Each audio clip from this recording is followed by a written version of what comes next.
Let's get more on this now. We're joined by Ricardo Baretzky, a terrorism and security expert. Ricardo, you believe that the hunt for suspects and accomplices in this network is far from over. In fact, you have a name for this. You call it the iceberg theory. Well, we have said from the beginning, 2 years ago, before this problem began, during our analytical reports, that the risk is very high. And we're not the only ones who say the risks were very high.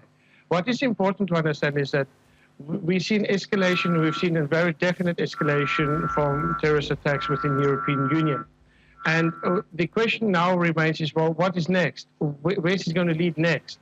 And the important part is here, and the danger here is that the authorities have to realize that the release of information is good, but at the same time, they have to be cautious how they release and what they do at this point in time to see what the next step will be.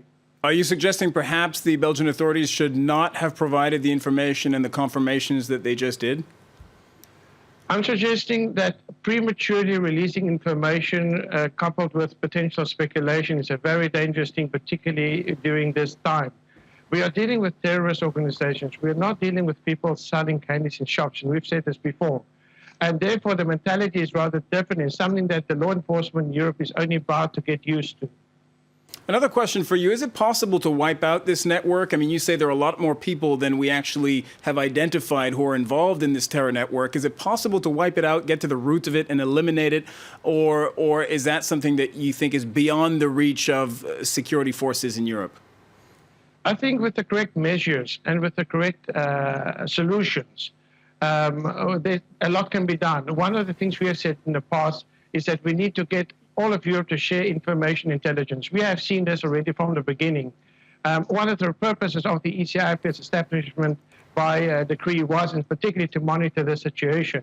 The problem here is that few gets the message and few understands really what needs to be done. And one of the fundamental things that needs to be done at this point in time is to understand that not only law enforcement, but the police services in Europe needs to work as in one unit in order to combat this problem. And without doing that, we foresee many difficulties in the future.